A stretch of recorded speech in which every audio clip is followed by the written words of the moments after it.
Hello friends, welcome back to our channel the teaching hub. आज की इस video में हम पढ़ेंगे चैप्टर 5 का रिवीजन करने वाले हैं। इन वन शॉट पूरा चैप्टर हम पढ़ेंगे, सारी फॉर्म्स जितनी भी हमको दे रखी हैं इस चैप्टर में इन वन शॉट कंप्लीट करेंगे। सबसे पहले हम देखते हैं, आपका फर्स्ट एक्सरसाइज में आपको दिया कॉन्टिन्यूटी। तो कॉन्टिन्यूटी से मतलब क्या है कि कॉन्टिन्यूटी कहती है कि अगर फंक्शन कॉन्टिन्यूस है, क्लियर है, कॉन्टिन्यूस है। कॉन्टिन्यूस का मतलब सीधा सीधा है कि अगर कोई ग्राफ पे कोई फंक्शन बना हुआ है, दैट मीन्स कि अगर वो बिना पेन उठाए ग्राफ बन जाए। अगर पेन उठाना ना पड़े ग्राफ बनाते समय, that means it is called a continuous function. अगर पेन उठ गया, ये ग्राफ बनाया और फिर यहाँ से पेन उठ गया, फिर ऐसे बन गया, बट इस पॉइंट पर at that point the function is discontinuous. इससे पहले भी कंटिन्यूअस है, इसके बाद भी कंटिन्यूअस है, बट इस पॉइंट पर ये फंक्शन कंटिन्यूअस नहीं है। मतलब जहां आपका पेन उठ जाए उस पॉइंट पर वो फंक्शन कंटिन्यूअस नहीं होगा।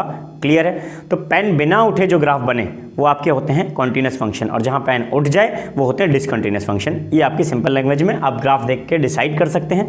एमसीक्यूज में इस तरीके के क्वेश्चंस आ सकते हैं।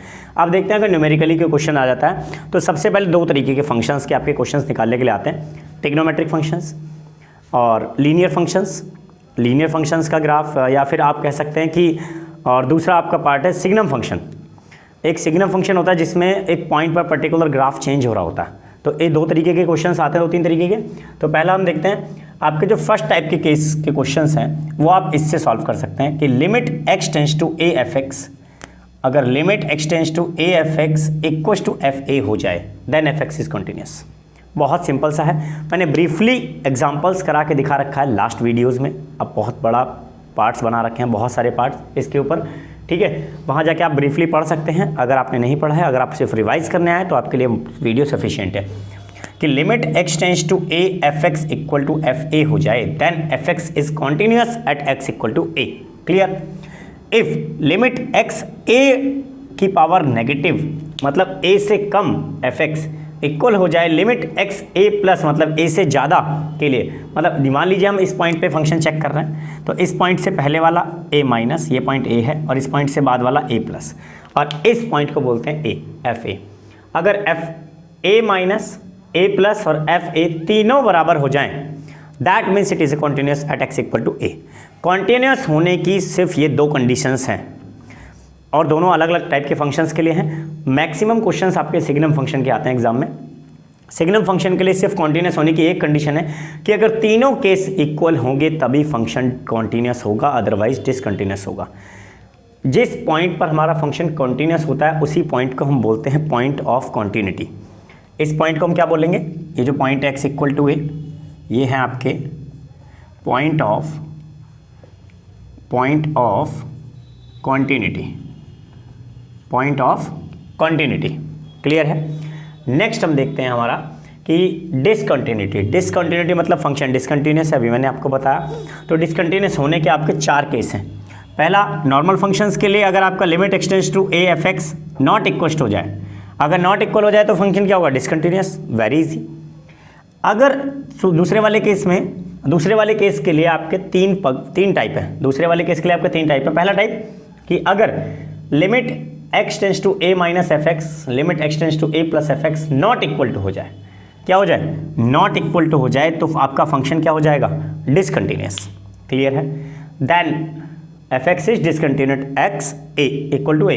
क्लियर है? नेक्स्ट आपका देखते हैं, if limit x tends to a minus equal to हो जाए limit x tends to a plus. ये दोनों पार्ट इस बार इक्वल हो गए, पहले में भी इक्वल थे, बट तीसरा पार्ट आपका नॉट इक्वल आ गया। दो पार्ट तो इक्वल हैं बट तीसरा part f a not equal आ गया, तब भी आपका फंक्शन डिसकंटिन्यूअस रहेगा। क्लियर है? अब तीसरा पार्ट हम देखते हैं। तीसरे पार्ट में दे रखा है limit x tends to a f x, पहला और दूसरा दोनों बराबर है, पहला और दूसरा दोनों बराबर हैं, but f x is not defined at x equal to a। मतलब सीधा सा है कि एफ ए आपका डिफाइंड ही नहीं है। इस तरीके से कोई क्वेश्चन आ गया कि एफ एक्स आपको दे रखा है, एफ एक्स आपको कोई फंक्शन दे रखा है कि 2 है, x is less than 0 and 3 है, x इज़ ग्रेटर देन 0। ठीक है, यहाँ से देखेंगे x लेस देन 0 2 है, x ग्रेटर देन 0 3 है, बट आपका f0 डिफाइंड ही नहीं है। मैं इसको बराबर मान लेता हूँ, या फिर यहाँ पर भी 2 है, दोनों 2 दे रखे हैं आपके। ठीक है, दोनों इक्वल दे रखे हैं, 0 से कम पे भी 0 से ज़्यादा पे भी। बट यहाँ पर आपका F0 डिफाइंड ही नहीं है। F0 पर क्या है, F0 पर यहाँ कुछ डिफाइंड ही नहीं है, that means it is discontinuous. Clear है। अब ये जो x इक्वल टू ये है, हम इसे बोलते हैं point of discontinuity. Point of discontinuity, ये जो सारे a हैं ये हैं आपके point of discontinuity. Discontinuity clear है। बहुत इजी वे में मैंने डिफाइन किया है सारा का सारा पैटर्न आप नोट कर सकते हैं ना। हम कुछ स्पेशल केस देखते हैं जहाँ पर हम बिना किसी फंक्शन को चेक करें कि ये फंक्शन कॉन्टीन्यूस है या नहीं है, हम डायरेक्टली बता सकते हैं कि फंक्शन कॉन्टीन्यूस है या नहीं है। कुछ फंक्शंस हमारे पास होते हैं जो हम जानते हैं कि वो पहले से कॉन्टीन्यूस हैं या नहीं है, बेसिकली नॉर्मल फंक्शंस जैसे ट्रिग्नोमेट्री के फंक्शंस। ठीक है, यहाँ पर हम देखते हैं कि if f and g are two real functions continuous at x equal to a। अगर f और g दो फंक्शन आपको दे रखे हैं या तीन, f g h भी हो सकता है। ठीक है, तीन फंक्शंस आपको दे रखे हैं या दो फंक्शंस आपको दे रखे हैं जो कि कॉन्टीन्यूस हैं किसी पर्टिकुलर पॉइंट a पे। क्लियर। तब क्या क्या कंडीशंस होंगी? तब पहली कंडीशन जो आपकी बनती है कि f plus g is continuous at x equal to a, उन दोनों का सम भी क्या होगा, कॉन्टीन्यूस होगा। दैट है f minus g is continuous, मतलब कि डिफरेंस, उन दोनों का डिफरेंस भी कॉन्टीन्यूस होगा। फिर है f dot G is a continuous function, मतलब कि मल्टीप्लाई, उन दोनों का मल्टीप्लाई भी कॉन्टीन्यूस होगा। And f divide by g is continuous at x equal to a where g a is not equal to 0, मतलब कि उनका डिवाइड भी आपका कॉन्टीन्यूस होगा। उनका अगर दो फंक्शन कंटिन्यूस है दैट मीन्स उनका सम, डिफरेंस, मल्टीप्लाई और डिवाइड सारी चीज़ें कंटिन्यूस होंगी, but g of a not equal to 0 हो जाए तो डिवीजन वाले केस में। क्लियर। यहाँ से देखते हैं f of g and g of g o f और फॉग, ये दोनों आपके कंपोजिट फंक्शंस हैं। कौन से कंपोजिट फंक्शंस हैं? अगर आपने पढ़े हो तो ठीक है, ये नहीं पढ़े हैं तो आप लास्ट वीडियो में जाके देख सकते हैं। ब्रीफली मैंने आपको एक्सप्लेन किया है कि फंक्शंस कैसे सॉल्व किए जाते हैं, कैसे होते हैं। तो f ऑफ g कंटिन्यूस होगा at x equal to a। f of g x का मतलब है f के अंदर gx की वैल्यू रखना है। ठीक है, फॉग ऑफ x का मतलब क्या होता है, f के अंदर gx की वैल्यू डाल देनी है। जैसे कि एक लिखा है fx लिखा है x स्क्वायर और gx मैंने लिख दिया कोई कि sin x।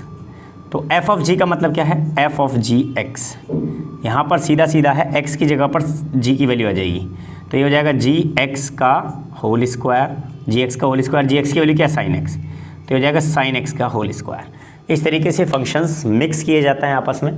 तो अगर फंक्शन आपका fx और gx, x स्क्वायर और sin x दोनों कंटिन्यूस फंक्शन है, दैट मीन्स कि sin x का होल स्क्वायर भी कंटिन्यूस होगा। क्लियर। इस तरीके से कंपोजिट फंक्शंस बनाए जाते हैं। दूसरा है g of f is continuous at x equal to a, मतलब g ऑफ f का मतलब होता है, गॉफ का मतलब होता है g के अंदर fx की वैल्यू डालनी है। इस बार sin x के अंदर जो x है उसके अंदर ये x स्क्वायर आ जाएगा, ये हो जाएगा sin x स्क्वायर, ना कि sin x का होल स्क्वायर। दैट मीन्स इस टाइप के फंक्शंस भी आपके क्या होते हैं, कंटिन्यूस होते हैं। आप इनको बिना सॉल्व करे, बिना किसी थ्योरम में लगाए डायरेक्टली लिख सकते हैं इट इज़ कंटिन्यूस। क्लियर। तो नाउ हम देखते हैं डिफरेंशिएबिलिटी। नेक्स्ट टॉपिक है आपका डिफरेंशिएबिलिटी, जिसके ऊपर सिर्फ दो ही क्वेश्चन दे रखे हैं आपको एनसीईआरटी में। डिफरेंशिएबिलिटी होती क्या है कि if f is a function, तो उसका जो डिफरेंशिएशन निकालेंगे या तो कैसे निकलता है, f डैश c, आपने 11th क्लास में पढ़ा होगा, f dash c fx minus f c x minus a, यही तो था। क्लियर है, ये था आपका लिमिट एक्सटेंस टू सी पे, limit x tends to c. Clear है, आपका लिमिट एक्सटेंस टू सी पे हम निकालते थे f dash c limit x tends to c f x minus f c upon में एक्स माइनस सी, ये आपने निकाला है 11th क्लास में, डेरिवेटिव्स पढ़ा था। नेक्स्ट हम बात करते हैं अब 12th क्लास की। तो इसमें चेक करना है कि फंक्शन डिफरेंशिएबल है या नहीं है। डिफरेंशिएबिलिटी का मतलब क्या है, हम चेक कर रहे हैं फंक्शन डिफरेंशिएबल है या नहीं है। तो जब हम चेक करेंगे फंक्शन डिफरेंशिएबल है या नहीं है, तो हम क्या करेंगे, limit x tends to c minus f x minus f c upon में x minus c equal to limit x tends to c plus, मतलब जिस पॉइंट पर हम डिफरेंशिएशन निकाल रहे थे उस पॉइंट से पहले और उस पॉइंट्स के बाद हम चेक करेंगे फंक्शन हमारा डेरिवेटिव है या नहीं है। यहाँ पर सीधा सीधा है, इसको बोलते हैं हम एल एच डी, और लेफ्ट हैंड डेरिवेटिव इसको बोलते हैं R H D, right hand derivative. तो एल एच डी और अगर आर एच डी इक्वल हो जाए, अगर LHD RHD इक्वल हो जाए that means it is it is a differentiable function, otherwise it is not differentiable function. अगर ये दोनों बराबर ना आए तो that means it is not differentiable function. बहुत सीधा सा है, नोटेड। ना हम कुछ फॉर्मूले देखते हैं डिफरेंशिएशन करने से पहले। डिफरेंशिएशन जो है हमारे पास क्या होता है, स्लोप ऑफ अ टेंजेंट, जो मैंने ब्रीफली एक्सप्लेन किया हुआ है लास्ट वीडियोस में, आप जाके देख सकते हैं। बट यहाँ पर आपका पूछा नहीं जाएगा ये सारी चीज़ें, बहुत रेयरली चांस है कि ये सारी चीज़ें पूछी हैं। MCQ में पूछ सकता है एक बार को, तो बता देना कि डिफरेंशिएशन जो होता है वो क्या होता है, slope of a tangent. Clear है। नेक्स्ट हम देखते हैं कुछ फॉर्मूले जो आपकी हेल्प करेंगे क्वेश्चंस करने में। तो टोटल है आपका y इक्वल टू एक्स की पावर n दे रखा है, तो dy/dx होगा n x की पावर n-1। अगर y इक्वल टू x आ जाए तो dy/dx होगा 1। अगर y इक्वल टू रूट एक्स या x की पावर हाफ, रूट एक्स और हाफ का मतलब एक ही होता है रूट का, तो dy/dx क्या होता है 1/2 root x. y equal to अगर आ जाए 1/x दैट मीन्स आपका, या फिर x की पावर -1, तो dy/dx क्या होगा -1/x²। अगर y इक्वल टू कॉन्स्टेंट आ जाए एलोन, कॉन्स्टेंट कैसा, अकेला, तो dy/dx क्या होगा 0। अगर y इक्वल टू a की पावर x आ जाए तो a की power x as it is log a। अगर y इक्वल टू e की पावर x आ जाए तो dy/dx क्या होगा e की पावर x। अगर y equal to log x आ जाए dy/dx क्या होगा 1/x। y का ट्रिग्नोमेट्रिक फंक्शंस देखो, sin x का cos x का minus sin x, sec x का sec x into tan x का sec²x, cot x का minus cos x²x, cosec x का minus cosec x into cot x, sine inverse x का 1/रूट में 1 minus x², cos inverse x का -1/रूट में 1 minus x²। ये दोनों सेम है, ये दोनों सेम है, इनमें दोनों में माइनस का अंतर है। यहाँ से देखते हैं, टेन इनवर्स का 1/1 प्लस x², ये -1/1 प्लस x², दोनों ये भी सेम है, बस प्लस माइनस का अंतर है ऊपर वाले में भी। सेक इनवर्स x होता है 1/x रूट में x² -1, cosec inverse x same होता है सेक की तरह माइनस में, तो ये दोनों भी आपके सेम हैं। ये आपके 20 फॉर्मूले मैंने लिखाए हैं जो कि बहुत इंपॉर्टेंट है पूरी डिफरेंशिएशन के लिए। क्लियर। नेक्स्ट अभी हम कुछ रूल्स पढ़ते हैं इसके। ना हम कुछ रूल्स पढ़ते हैं डिफरेंशिएशन में यूज़ होने वाले। तो सबसे पहला मैं आपको बता दूं कि अगर कोई कांस्टेंट आपका किसी फंक्शन के साथ मल्टीप्लाई में आपको दे रखा है k(f(x), तो उसमें k का कोई भी डिफरेंशिएशन नहीं होगा, k आपका बाहर आ जाएगा, k आपका कांस्टेंट है। लेकिन k अगर कांस्टेंट अकेला हो तो उसका डिफरेंशिएशन 0 होता है, बट अगर किसी के साथ हो तो उसका कोई डिफरेंशिएशन नहीं होता है। डायरेक्टली डिफरेंशिएशन किसका होगा, f(x) का। क्लियर। सेकंड है आपका, अगर दो फंक्शन आपको प्लस में या माइनस में दे रखे हैं f(x + gx) या f(x - gx), तब उसका डिफरेंशिएशन करेंगे तो आप दोनों का अलग अलग डिफरेंशिएशन कर सकते हैं, बीच वाले साइन से कोई भी फर्क नहीं पड़ेगा। क्लियर। थर्ड है आपका प्रोडक्ट रूल।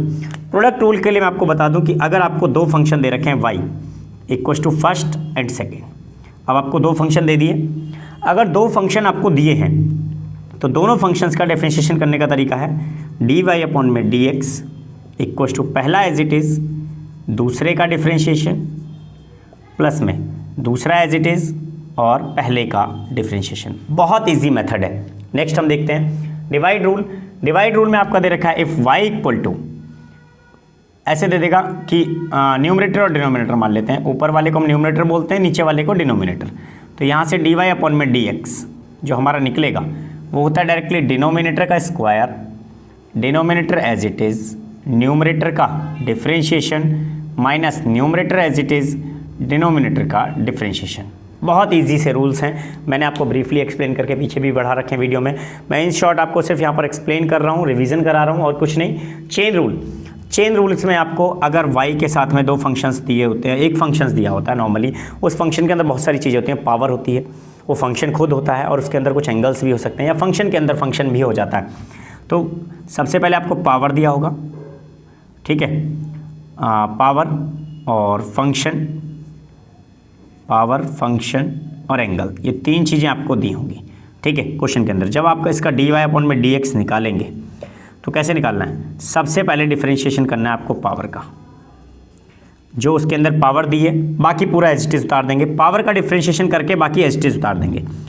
फिर हम करेंगे फंक्शन का डिफरेंशिएशन, फिर हम पावर को भूल जाएंगे, पावर को भूल जाएंगे और मल्टीप्लाई में उसी के फंक्शन का डिफरेंशिएशन करेंगे, बाकी पूरा एज इट इज़ उतार देंगे।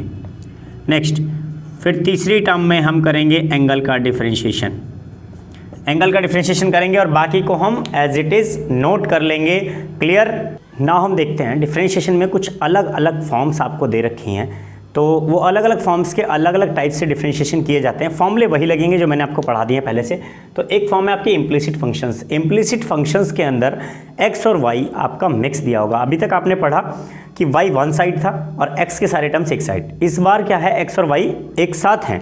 अगर एक साथ है तब आपका डिफरेंशिएशन कैसे निकलेगा, यहाँ से देखते हैं। तो x और y ऑन डिफरेंशिएशन यहाँ से करेंगे, on differentiation with respect to x के रिस्पेक्ट में अगर मैं डिफरेंशिएट कर रहा हूँ तो x और y आपकी दो टर्म है, तो प्रोडक्ट रूल लगेगा। पहला एज इट इज़, दूसरे का डिफरेंशिएशन प्लस में दूसरा एज इट इज़, पहले का डिफरेंशिएशन x का 1 प्लस में y स्क्वायर, पहले पावर का 2y और फिर y का डिफरेंशिएशन dy अपॉन में dx इक्वल्स टू 10x का differentiation sec square x and y का डिफरेंशिएशन dy अपॉन में dx। इस तरीके से आपको सारे फंक्शंस का डिफरेंशिएशन कर लेना है, सारी टर्म्स का। उसके बाद सारे dy बाई dx एक तरफ एंड जो नॉन dy बाई dx वाली टर्म्स हैं वो दूसरी साइड। तो x dy अपॉन में dx plus 2y dy upon में dx माइनस का dy अपॉन में dx, ये टर्म मैं इधर ले आया, उधर बचा sec स्क्वायर x, ये टर्म उधर चली जाएगी माइनस y। इन तीनों टर्म्स में dy बाई dx है तो ये तीनों टर्म्स में से dy बाई dx सबका कॉमन आ जाएगा। यहाँ बचेगा x plus 2y minus 1 equal to यहाँ पर बचेगा sec square x minus y। अब dy बाई dx ऐसे ही रहेगा ये, और यहाँ से sec square x minus y, ये डिवाइड में चला जाएगा term x plus 2y minus 1। That is your answer. It's very easy to find. Clear है। नेक्स्ट हम देखते हैं कि अगर आपका लॉगरिथमिक डिफरेंशिएशन आ जाए। लॉगरिथमिक डिफरेंशिएशंस का मैक्सिमम यूज़ कब होता है, जब तो डायरेक्ट या तो लॉग के फंक्शंस दे रखे हों तब, लेकिन ये रूल आपका तब भी इस्तेमाल होता है जब आपकी फंक्शंस बहुत सारे एक साथ दिए हों, या तो मल्टीप्लाई में बहुत सारे फंक्शंस दिए हों या फंक्शन की पावर फंक्शन दी हो। क्लियर है। यहाँ पर क्या है, cos x फंक्शन है, y भी एक फंक्शन है, cos y भी फंक्शन है, x भी एक फंक्शन है, फंक्शन नीचे भी है। अभी तक आपके पास पावर में सिर्फ रियल नंबर्स थे, ठीक है। तो यहाँ पर आपका फंक्शंस में क्या है, फंक्शन के ऊपर फंक्शन है। ऐसे केस में हम क्या करते हैं, take log both side, take log both side, दोनों साइड हम लॉग लेंगे। लॉग cos x की पावर y और लॉग cos y की पावर x। अब लॉग के कुछ फॉर्मूले होते हैं, y आपका आगे आ जाएगा। यहाँ से लॉग के जो बेसिक फॉर्मूले हैं वो आपके मैं यहाँ लिखा देता हूँ कि लॉग अगर a की पावर b हो जाए तो ये हो जाएगा b log a, b log a। और अगर log a इंटू b हो जाए तो ये हो जाता है log a plus log b, ठीक है। और अगर log a अपॉन b हो जाए तो फॉर्मूला लगता है log a minus log b। ये आपके तीन इंपॉर्टेंट फॉर्मूले हैं लॉग के, मैंने साइड में लिख दिए हैं, इनको आप यूज़ कर सकते हैं यहाँ पर। तो a की पावर b, तो b क्या आएगा, आगे आ जाएगा, तो y यहाँ से आगे आ जाता है। यहाँ हो जाएगा log cos x, log cos x equal to, यहाँ पर भी आपका x आगे आ जाएगा, ये हो जाएगा log cos y। जैसे ये टर्म यहाँ से कन्वर्ट हुई, अब यहाँ से हम इसका डिफरेंशिएशन करेंगे on differentiation with respect to x के रिस्पेक्ट में डिफरेंशिएट करेंगे। पहला y एज इट इज़, ये दो टर्म्स हैं, पहला दूसरा, पहला दूसरा।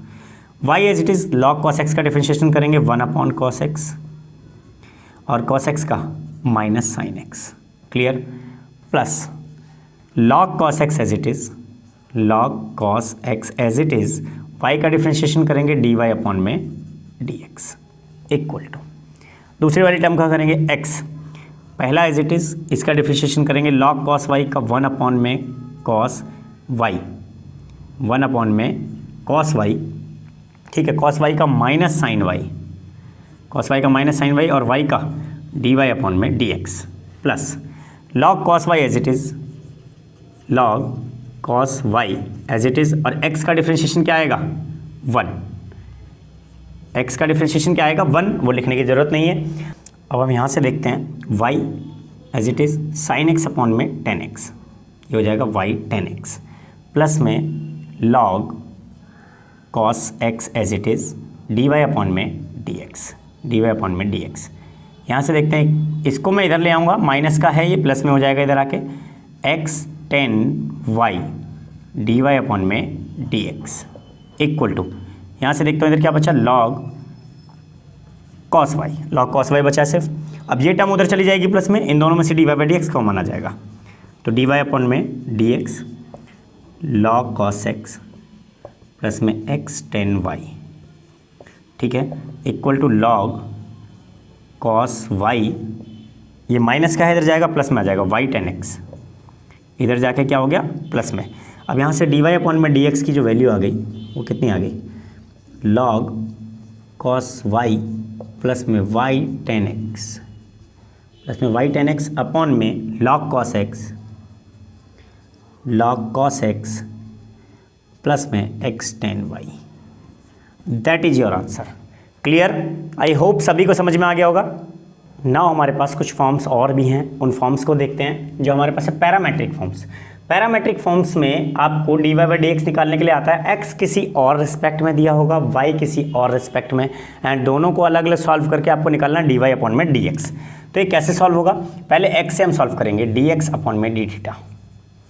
यहाँ पर डिफ्रेंशिएशन हो रहा है विथ रिस्पेक्ट टू थीटा, ठीक है। तो on differentiation with respect to theta dx upon में डी थीटा क्या होगा, a as it is cos theta का माइनस साइन थीटा। अब dy अपॉन में डी थीटा भी निकाल लो, यहाँ से dy अपॉन में डी थीटा निकालेंगे तो a एज इट इज़ रहेगा साइन थीटा का कॉस थीटा। कुछ नहीं करना है आपको, dy अपॉन में dx निकालना है, तो dy अपॉन में dx का मतलब है dy अपॉन में डी थीटा dx अपॉन में डी थीटा। मैंने दोनों तरफ डी थीटा से डिवाइड कर दिया, ठीक है। ये वैल्यू आपकी ये रही a कॉस थीटा, और ये वैल्यू आपकी ये रही दूसरी वाली a माइनस का साइन थीटा। a से कैंसिल हो गया, cos upon sine cot theta minus का cot theta. That is your answer. Clear है? नेक्स्ट है हमारे पास second order derivative. Second order derivative बेटा कुछ नहीं है, बहुत इजी है, एक फंक्शन को दो बार डिफ्रेंशिएट कर देना है। तो मैं आपको बता दूं कि अगर लिखा है dy बाई डी एक्स सबसे पहले, या लिखा हो y1 या लिखा हो y डैश, ठीक है, इनका मतलब सबका क्या होता है, एक ही होता है। क्लियर है? इन सबका मतलब क्या है, एक ही है। यहाँ से देखते हैं नेक्स्ट। और या फिर लिखा है d2y अपॉन में डी एक्स स्क्वायर, या लिखा है y2, या लिखा है y डबल डैश, या इधर भी हम लिख सकते हैं f डैश x या f डबल डैश x। इन सभी का मतलब क्या है, सेम है। आपको क्वेश्चन किसी भी फॉर्म में दे रखा हो इस तरीके से, इनका मतलब सबका क्या है, इक्वल है, इनका सबका इक्वल है, ठीक है। अब आपको कोई फंक्शन दे रखा है, अगर आपको y equal to just suppose that मान लेते हैं साइन एक्स, तो इसका डिफ्रेंशिएशन करना है आपको, sine x plus cos x ले लेता हूँ थोड़ा सा बड़ा। तो यहाँ से dy अपॉन में डी एक्स एक बार डिफ्रेंशिएट करेंगे, साइन एक्स का कॉस एक्स और कॉस एक्स का माइनस साइन एक्स। क्लियर है? dy अपॉन में डी एक्स दोबारा से कर दो, d2y अपॉन में डी एक्स स्क्वायर दोबारा डिफ्रेंशिएट कर दिया, कॉस एक्स का माइनस साइन एक्स और साइन एक्स का कॉस एक्स। क्लियर? आंसर आपका यही हो गया। कभी कभी आपको आंसर अरेंज करने के लिए आते हैं, तो आप चाहें तो इसमें से माइनस कॉमन ले लें, तो ये हो जाएगा sine x plus cos x. अभी देखो sine x plus cos x वापस से क्या बन गया, वाई, तो ये क्या आ जाएगा, माइनस का वाई। तो यहाँ से मैं इसको लिख सकता हूँ, इसका मतलब क्या है y2, और ये माइनस वाई इधर आ जाएगा प्लस का, y2 plus Y equal to 0। इस तरीके से इक्वेशंस भी आ जाती हैं सॉल्व करने के लिए, ठीक है। आपका आंसर तो यहाँ भी हो गया था, डबल डिफ्रेंशिएशन। क्लियर है? आई होप समझ में आ रहा होगा। नाउ हमारे पास कुछ स्पेशल केसेस के अलग से क्वेश्चंस हैं। मैं आपको दिखा दूं कि अगर y इक्वल टू दे रखा है 80 एंड x इक्वल टू दे रखा है टी स्क्वायर, एंड आपको निकालना है डबल डिफ्रेंशिएशन। क्या निकालना है आपको निकालना है d2y अपॉन में डी एक्स स्क्वायर। इस टाइप के क्वेश्चंस के लिए आपको क्या करना पड़ेगा यहाँ से, तो सबसे पहले आपको लेते हैं यहाँ से dy अपॉन में dt। dy अपॉन में dt निकालेंगे तो आएगा a।